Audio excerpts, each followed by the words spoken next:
अगर आपके पास एक बेस है तो आप उसको डिफरेंट कलर पर डिफरेंट शेड किस तरह बना सकते हैं और किस तरह से इस्तेमाल कर सकते हैं, आज की वीडियो में मैं आप लोगों के साथ शेयर करूंगी। हेलो एवरीवन, अस्सलाम वालेकुम and welcome back to my YouTube channel. कैसे हैं आप सब लोग? उम्मीद करती हूँ सब ठीक होंगे। आज मैं आप लोगों के साथ एक पैनकेक के साथ जो है डिफरेंट शेड आप किस तरह से बना सकते हैं वो बताऊँगी। ये पैनकेक तो ऑलमोस्ट अब हर लड़की के पास होगा, अगर नहीं है तो आप इसको दराज से या फिर किसी भी मेकअप स्टोर से इजीली बाय कर सकते हैं। इसको मिल जाएगा आपको। शेड जो है यहाँ पे आइवरी ग्लो है, बाकी डिस्क्रिप्शन में भी मैं शेड वगैरह बता दूँगी।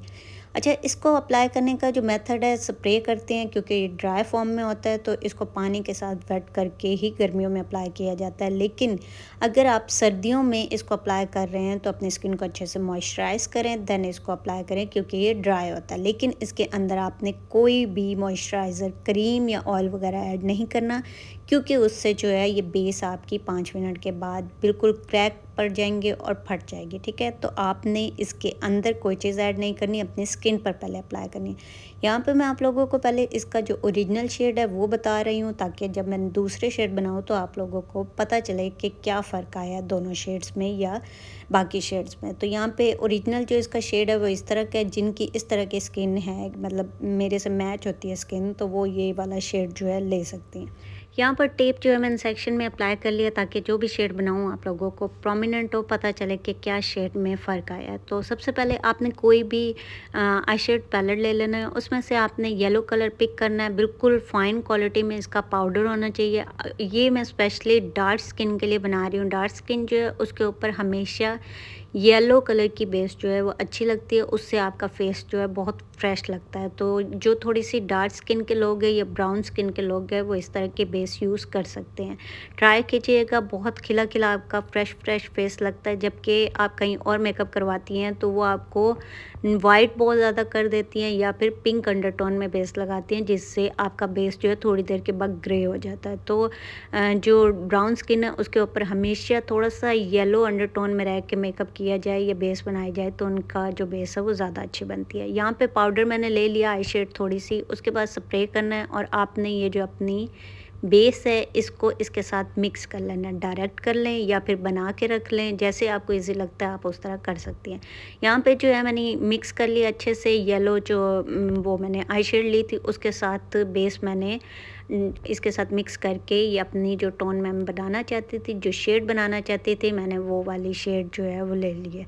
अगर आपको लगे कि बहुत ज़्यादा डार्क हो गया, येलो हो गया, तो आप मज़ीद उसमें दूसरा शेड ऐड कर सकते हैं। अदरवाइज़ ये डार्क स्किन के लिए बहुत बेस्ट कलर है। जब आप इसको सेट करेंगे, इसके ऊपर कम्पैक्ट पाउडर यूज़ करेंगे, तो ये बिल्कुल नेचुरल सी लुक देगा, फील नहीं होगा। अप्लाई करने के बाद थोड़ी देर ड्राई होने दें, उसके बाद अपने स्पंज के साथ जो है इसको ब्लेंडिंग करें। थर्ड बेस जो है मैं बेसिकली पिंक शेड में बनाना चाह रही हूँ। पिंक नहीं, काशी की जिस तरह से पिंक होती है उस तरह से बिल्कुल नहीं होगा। ये थोड़ा ब्राउन, थोड़ा ऑरेंज टच में होगा, क्योंकि ये हम मैं जो सारी बेसेस आप लोगों को बता रही हूँ डार्क स्किन के लिए। जो वाइट स्किन होती है, ये गोरी स्किन होती है, उसके ऊपर हर कोई मेकअप आराम से कर लेता है, लेकिन डार्क स्किन के ऊपर मेकअप करना थोड़ा सा मुश्किल होता है। तो उसको कवर करने के लिए ये सारी बेसेस जो है मैं आप लोगों को बता रही हूँ। आपने बिल्कुल भर भर के नहीं अप्लाई करने, पहले चेक करें कि आपको जो कलर रिक्वायर है वो इसके साथ बनाएं। उसके बाद थोड़ा थोड़ा अंदर ऐड करें। अगर कम लग रहा है तो ऐड करें, ज़्यादा लग रहा है तो बेस थोड़ी सी ऐड कर लें। तो वो मिक्स मैच करके आपने खुद ही उसको देखना है कि आपके जो क्लाइंट है या आपका अपना जो फेस है वो किस तरह से है, उसके ऊपर किस तरह से बेस अच्छी लग रही है। तो यहाँ पे हमने एक और डार्क शेड जो है वो बना लिया है। थोड़ा सा डार्क है, ये बिल्कुल भी डार्क नहीं होगा, थोड़ा सा डार्क, थोड़ा सा पिंक, वो दोनों कलर जो है वो मिक्स होके एक अच्छा सा कलर निकलेगा। तो एंड में मैं आपको सारों का जो है वो दिखाऊंगी कि कौन सा शेड किस तरह से बना है। अच्छा जी, यहाँ पे अब मैं बिल्कुल डार्क ब्राउन जो स्किन होती है ना, ब्राउन, उसकी बेसिस भी वैसे बहुत कम मिलती हैं, और उसके ऊपर करते क्या हैं कि वो बहुत ज़्यादा वाइट कलर की बेस अप्लाई कर देते हैं। वो थोड़ी देर के बाद इतनी गंदी ग्रे होती है और उनका फेस जो है वैसे लग रहा होता है कि उन्होंने बहुत ज़्यादा आटा लगाया हुआ है फेस के ऊपर। तो प्लीज़ थोड़ा सा डार्क शेड उठाया करें उनके लिए, पहले उनके कलर को मैच करें, देन उसके ऊपर जो भी आपने काम करना वो करें।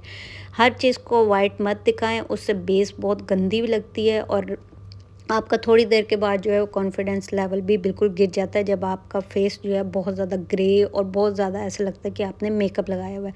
जो ब्राउन स्किन है उसके ऊपर हमेशा कम मेकअप लगाना चाहिए और उनकी स्किन से मैच करके लगाना चाहिए। अब मैं देखें यहाँ पे कंटूरिंग शेड जो है वो उठा रही हूँ और साथ में बेस उठा रही हूँ। मैं डायरेक्ट उसके ऊपर ही जाके कर रही हूँ क्योंकि ये मैं बहुत कम यूज़ करती हूँ, तो इसलिए मैं डायरेक्ट ही उसके साथ ब्रश के साथ जो है वो शेड बना रही हूँ।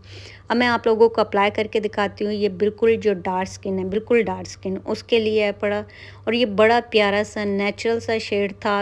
अगर आप इसके ऊपर कॉम्पैक्ट पाउडर इससे एक टोन लाइट लगाते हैं तो बहुत ज़बरदस्त, बहुत प्यारी सी बेस बनेगी, लगेगा भी नहीं कि आपने कोई मेकअप किया हुआ है। जैसा कि आप लोग देख रहे हैं कि येलो बेस आप देखिए कितनी प्यारी बेस बनी है। अगर आप इसका कॉम्पैक्ट पाउडर सही जो आपकी स्किन टोन है ना उसका चूज़ कर लेते हैं तो ये आपकी बेस ग्रे नहीं होगी, बिल्कुल प्यारी नेचुरल सी बेस रहेगी। यहाँ पे सारे शेड जो है वो देख ले। दूसरी जो शेड पिंक बनाई थी वो बिल्कुल भी मैंने पिंक नहीं बनाई, दरमियाना सा एक कलर जो है वो लिया है। तो देखें वो इतना ज़्यादा भी नहीं फ़ील हो रहा कि हमने कोई बहुत ज़्यादा पिंक शेड उठा लिया है या फिर बिल्कुल ही हमने ब्लश ऑन अपने फेस के ऊपर लगा लिया है। तो इस तरह से कलर जो है मिक्स मैच करके आप अप्लाई करोगे तो बहुत अच्छी लगेगी। यहाँ पे मैं आप लोगों को दिखाना चाह रही थी कि जो इसका असल में जो कलर आ रहा था कैमरे के बिना वो बड़ा प्यारा सा था, लेकिन वो उसके अंदर थोड़ा सा अलग कलर आ रहा था, तो मैं दिखाना चाह रही थी। ये सब शेड हैं। अब यहाँ पे मैं आपको बताऊँ, आप कोई भी बेस अप्लाई करते हो, कोई भी इस तरह की हांडी बेस जो है वो अप्लाई करके या आप स्टिक यूज़ करके या कोई भी फाउंडेशन यूज़ करके उसके ऊपर ये शेड बनाएंगे तो एग्जैक्टली आपका वही शेड आएगा जो मैं आप लोगों को बिना बेस के बना के दिखा रही हूँ। मैं यहाँ पे आप लोगों को दिखा भी रही हूँ कि ये बाद में ये कमेंट ना आए कि ये बेस के ऊपर किस तरह से यूज़ होगी। तो देखिए इस तरह से हांडी बेस आपने अपने फेस के ऊपर अप्लाई की और यहाँ पे मैं येलो वाला जो टोन है वो उठा रही हूँ। अब आपने जब नीचे वाइट कलर की बेस अप्लाई की होगी ना थोड़ा सा लाइट टोन में, उसके ऊपर जब आप येलो टोन का ये पैनकेक यूज़ करेंगे, ये मिक्स मैच होके बहुत प्यारा सा नेचुरल कलर आएगा। जब इसको आप अलग से लगाओगे बहुत येलो आएगा, लेकिन जब आप अपनी बेस के साथ इसको मिक्स मैच करेंगे तो बहुत प्यारा सा नेचुरल, बहुत खूबसूरत सा कलर आएगा। बहुत सारी वीडियो मैं ऑलरेडी बना चुकी हूँ, बहुत सारे हैक बता चुकी हूँ। मैं डिस्क्रिप्शन में भी लिंक दे दूँगी और आई बटन पे भी अप्लाई कर दूँगी ताकि आप लोग वहाँ से डायरेक्ट। अगर वीडियो अच्छी लगी है लाइक शेयर एंड सब्सक्राइब।